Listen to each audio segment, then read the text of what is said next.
Assalamualaikum warahmatullahi wabarakatuh. Apa kabar teman-teman semua? Kembali lagi dalam channel saya Iksan Rinaldi dalam perjalanan touring Borneo Gas Tulistiwa 3 negara.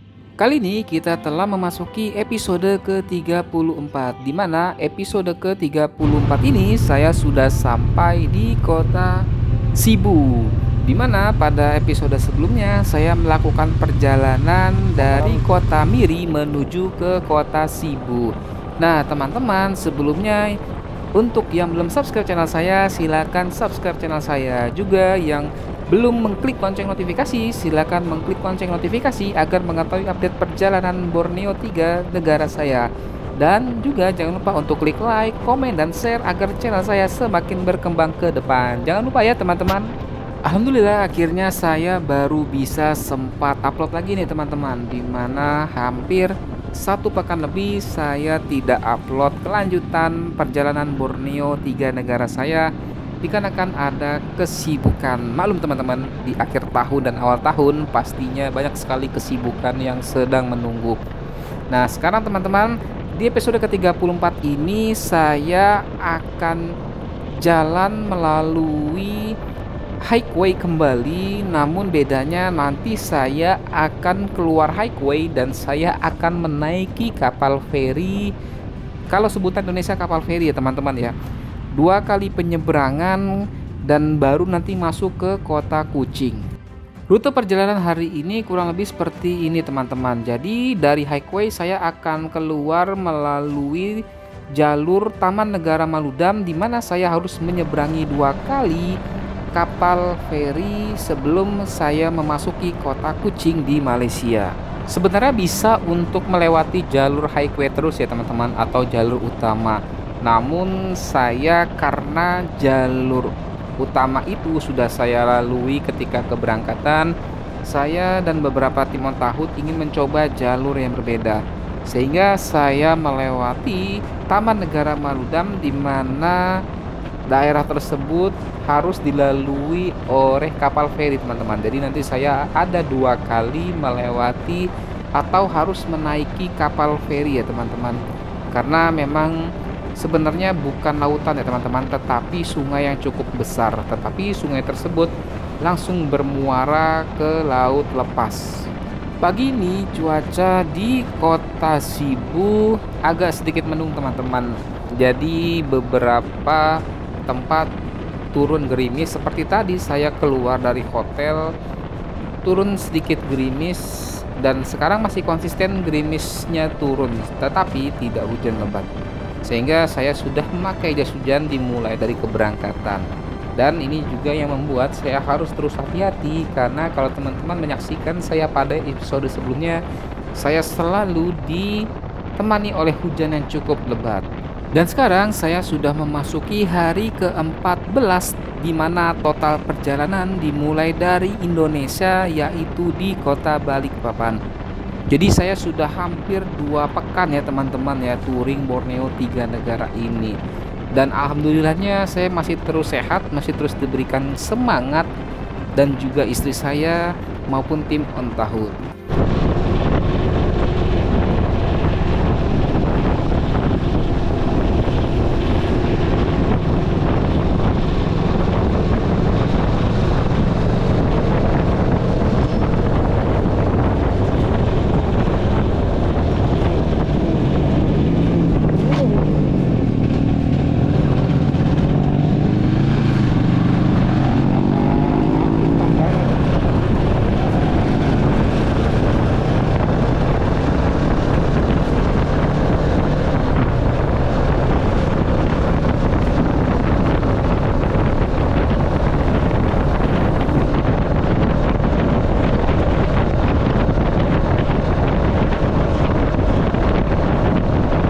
Sekarang saya sudah berada di jalur highway kembali ya teman-teman.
Jadi saya untuk masuk ke jalur Taman Nasional tersebut saya harus putar balik teman-teman.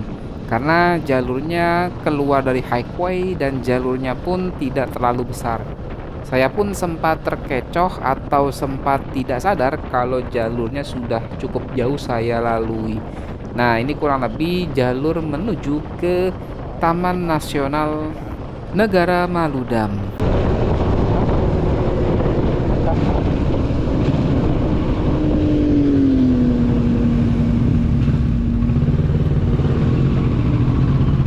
Orang pakai Ducati semua.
Dari Fiden.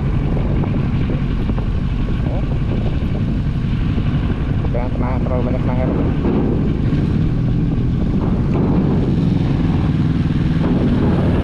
Insya Allah di sini gratis.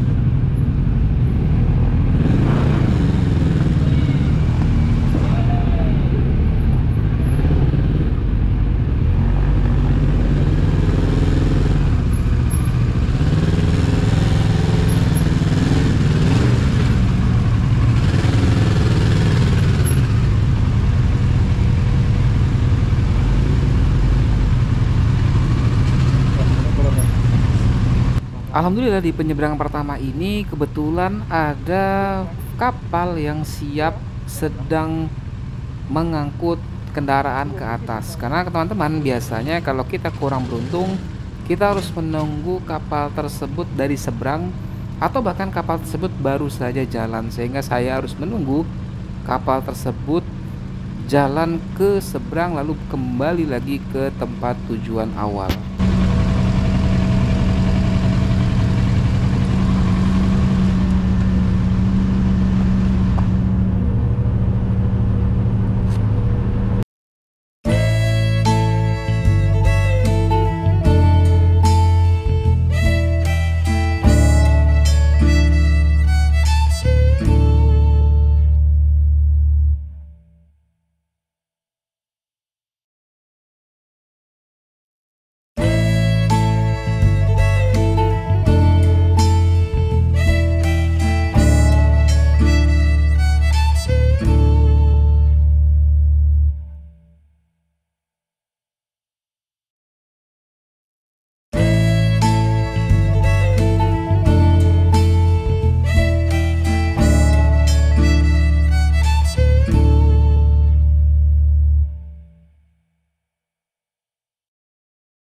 Dan sekarang saya sudah masuk ke Taman Negara Maludam. Hampir sebagian besar Taman Negara Maludam ini masih asri teman-teman. Dan untuk tumbuhan yang paling banyak tentunya adalah pohon sawit. Tetapi untuk pemukiman warga sejauh mata saya memandang tidak terlalu banyak. Sehingga Taman Negara Maludam ini sesuai dengan namanya yaitu Taman Negara, jadi masih sangat asli dan dijaga lingkungan sekitarnya. Nah teman-teman, untuk penyeberangan feri tadi sebenarnya sedang dibuat pondasi jembatan ya teman-teman ya. Jadi kemungkinan dalam beberapa tahun lagi pondasi jembatan akan selesai sehingga jembatan sudah bisa digunakan. Dan untuk kendaraan pun tidak perlu lagi menyeberang ke seberang dengan kapal feri, sehingga bisa dilalui dengan jembatan. Jadi nanti ke depan beberapa tahun lagi mungkin kapal feri penyeberangan ini tidak akan berfungsi lagi karena untuk ke seberang sudah dibangun jembatan yang dibikin oleh pemerintah negara Malaysia.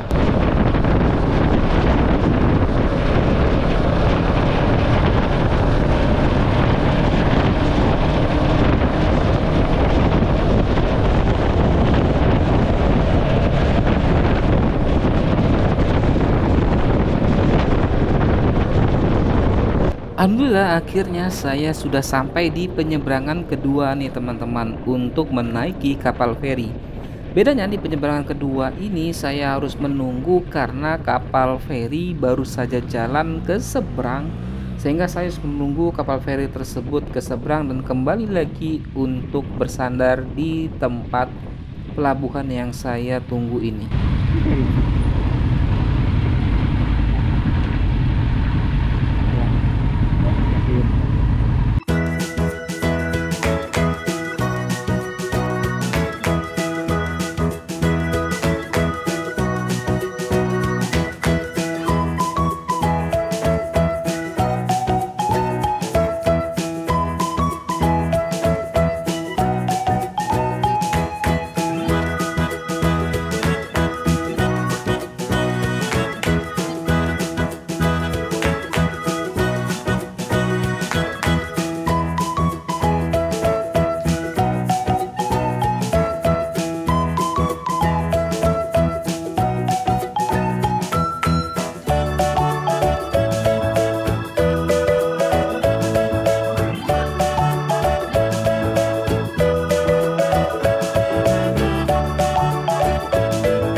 Seperti ini kurang lebih penampakan kapal feri dalam penyeberangan sungai yang ada di Taman Negara Maludam ini, teman-teman.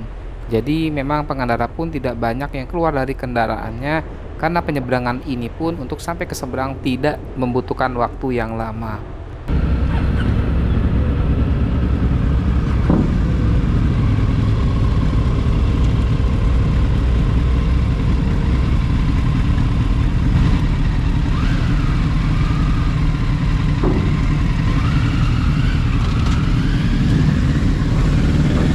Makasih.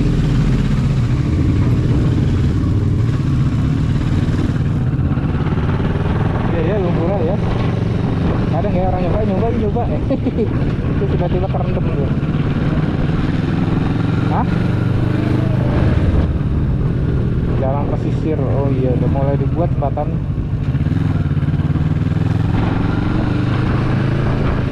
Dan saya pun kembali melanjutkan perjalanan menuju ke Kota Kucing, teman-teman.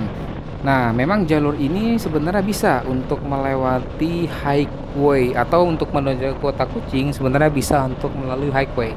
Tetapi seperti yang saya utarakan tadi, saya ingin mencoba jalur berbeda dan memang juga jalur ini masih banyak dipakai untuk warga Malaysia setempat ya, teman-teman ya. Karena memang kalau dilihat dari secara geografisnya memang jalur ini cenderung lebih memotong.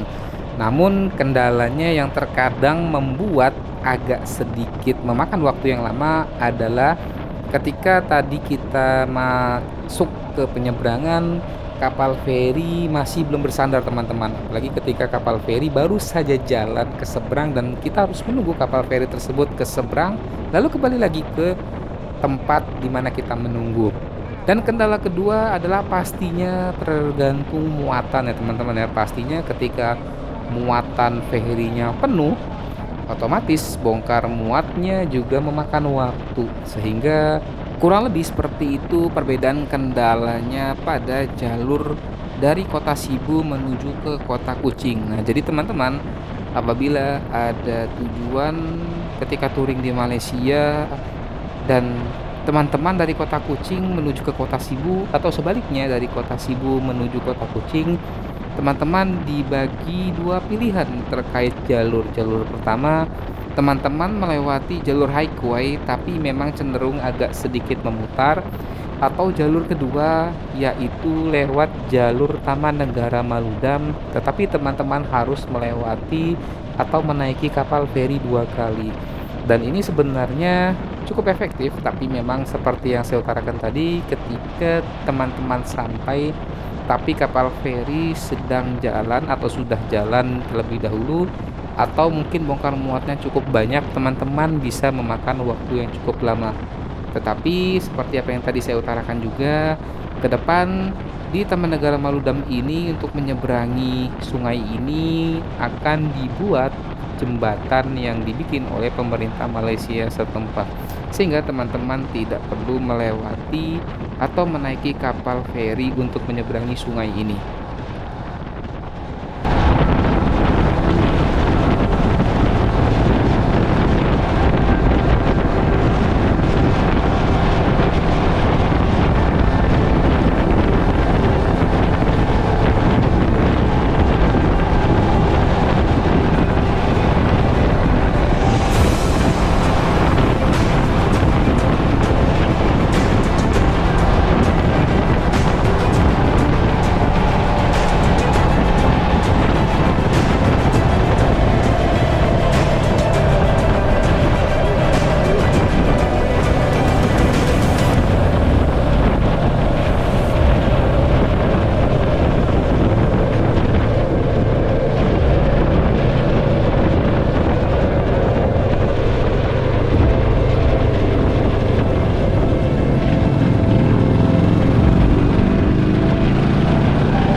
Demikian untuk episode ke-34 ini. Jangan lupa untuk saksikan episode berikutnya di mana saya masuk kembali ke kota Kuching, Malaysia.